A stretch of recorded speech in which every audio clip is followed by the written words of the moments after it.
It's it's difficult to sum up everything in just two conclusions, but I think that great part of the debate is on these two conclusions that I have. So the first one is what is viewed as deficit by one group of speakers because of lack of accuracy indicates pragmatic success to other users. What caused linguistic agony to one group is the cause of ecstasy for the other. We need to begin thinking about the diversity of humanity itself. So it's impossible to talk about a standardized language because people's perspectives change, people's necessities change, and with those changes, the language need to evolve in order to accomplish the aims of each one of the users of the language. Is not something about judging um, what it's being created nowadays, but it's trying to value and understand why it is created in that way. And it's it's of paramount importance to understand that language go beyond communicate with others. It involves culture, economy, history, beliefs, growth in general. Therefore, we need to preserve the local language as well as the second or foreign language.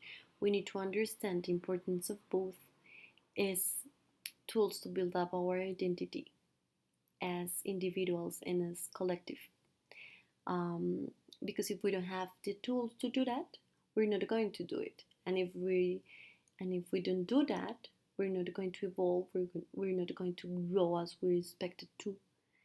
Um, so here the invitation is to enrich our language based on others' experience, is respecting and opening our minds about what is happening nowadays, and is not creating something new. It's not just about creating something new, but is understanding first why and how it was created, then what I need, and afterwards how can I fulfill that need, creating something new with the language.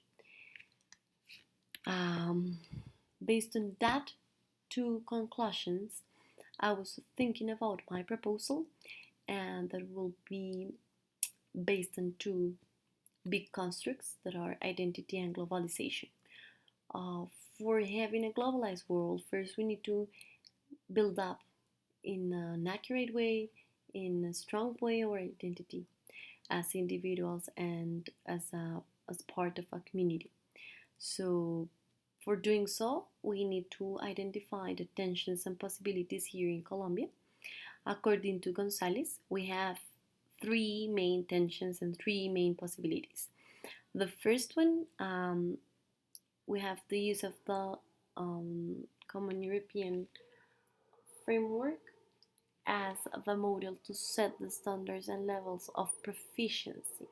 So we need to rethink this in order to verify if this is really taking into account our context, if this is really taking into account our needs as professors, as teachers, as students, as families. Also, we have the use of international professional development models for EFL teachers. So it's important to recognize if those are really successful, if those are really helping teachers to transcend and to understand that English is not just teaching grammar, but it goes beyond that. And the notion of bilingualism. So here it's something really important because bilingualism is not just teaching English, but it's also teaching indigenous languages, because this is the base of everything, and this will allow students to understand why culture and language and history are aligned. So it's rethinking what bilingualism means, um, And of course, it's not just taking out English because it's important. Um, the Ministry of Education have identified that this represents in the future more opportunities for the students, and I totally agree.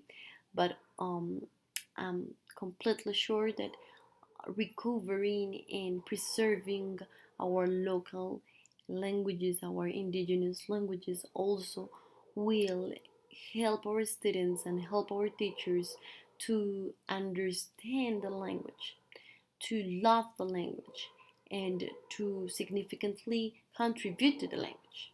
So, which are the possibilities? Um, the Ministry of Education have been offering more opportunities to learn English. They have been creating and improving the national bilingualism programs in public schools. They're trying to create more professional development opportunities for EFL teachers. They're looking forward to contact with uh, foreign institutions that help teachers to become better. They're trying to bring different people with different expertise that contribute to this process of creating the syllabus. And of course, the construction of local knowledge. It's important to understand that we as teachers, we're not working alone, and that we can be creating incredible things in our classroom with our children. But if those ideas and proposals does not present to policies, it will not make any sense. So if we want to transcend and to have real changes, we need to understand what it means to work collectively with politic men, with the Ministry of Education, with families, and with our ancestors. Is something about understanding my past for not repeating the same mistakes in the future, but also recognizing the power and how rich the language was to come up with better ideas of it.